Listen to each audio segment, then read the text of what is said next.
Hey, welcome back to the Corberlang channel. I just want to do a quick video on collecting tips and things I've learned in the 4 years that I've been kind of hard at it collecting G.I. Joe. Some of the things I've learned, mistakes I've made, some of the biggest rip-offs I've had. When I started collecting, I was so excited about it, and I'm an honest person. I wear my emotions on my sleeves, so everybody saw me coming a mile away. And I wouldn't change that for the world. That's who I am, but I wouldn't advise doing that. If you plan on collecting G.I. Joe, I would play it a little more cool because that can influence the price. Unfortunately, there are people like that. Uh, know your products.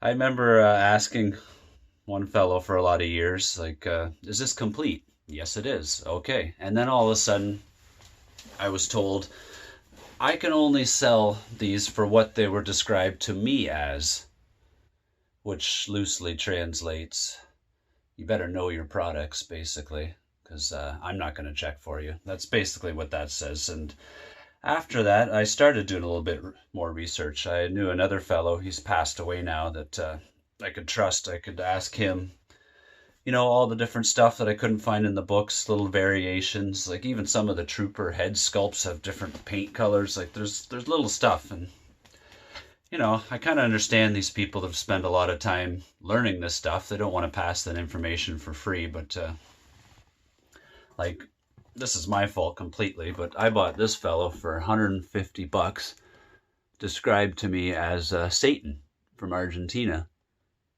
And then from, the same fellow,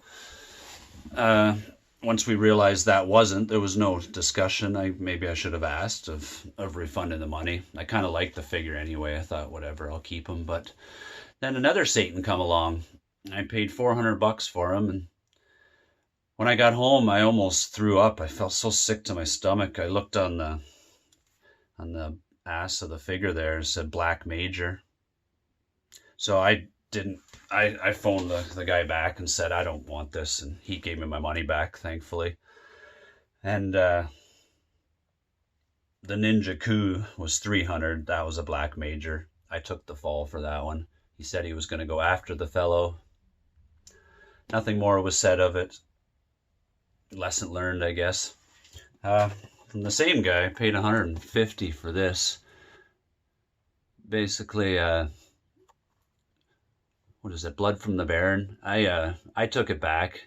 He gave me my money back, so no harm done. And then I found one online for 20 bucks. Ordered right from Blood from the Baron, but it was discussed. I just said, I understand you're getting this, so you probably have expenses, and I didn't know where it came from, if it was private, so I was told that that was his cost. Maybe it was, I don't know. There are some G.I. Joe collecting books that I would recommend getting.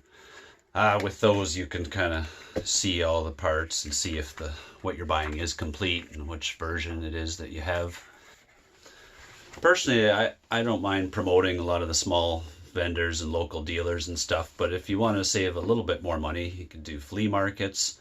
A lot of the groups, you can buy small lots and sell a couple things out of the lots that you don't want, and then you kind of come ahead with the more you buy, the cheaper it is, kind of thing. Trades, finding people that want certain things that you have access to, a lot easier. Trading it for something that's not so easy to get for you. It's another way to expand your collection without spending a lot of money.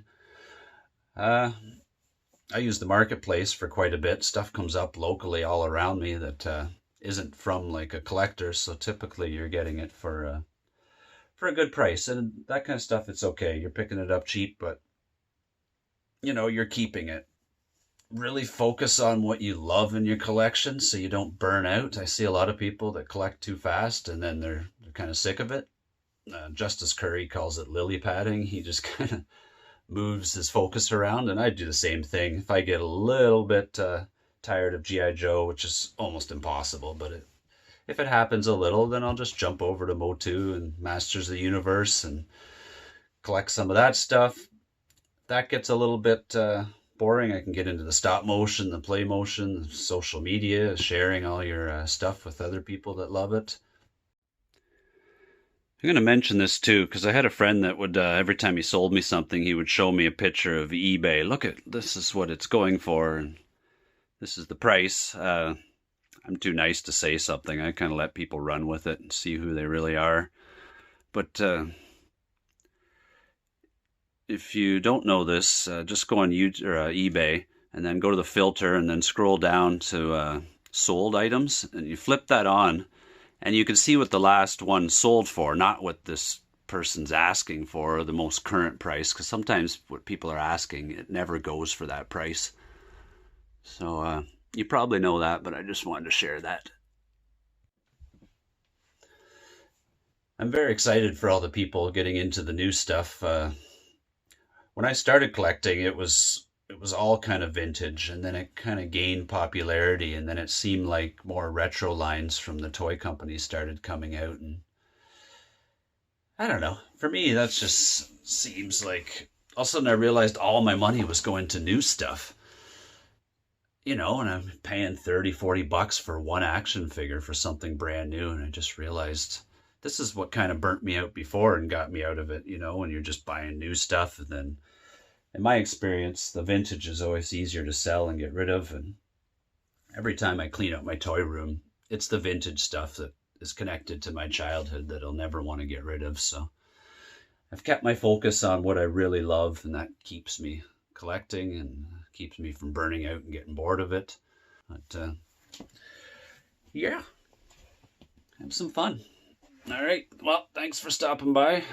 Just wanted to do a quick little share my experience if it can help anybody. If not, well, screw you. All right, take care. Bye-bye.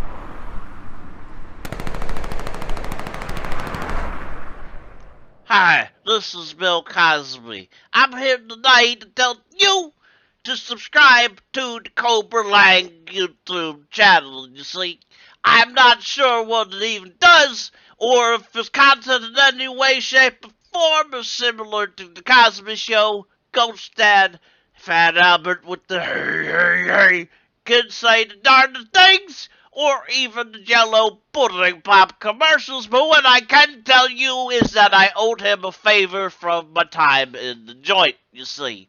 What I want you to do is hit that subscribe button, ring that notification bell, and of course, smack the like button like it's a big voluptuous booty smeared with the pudding, you see.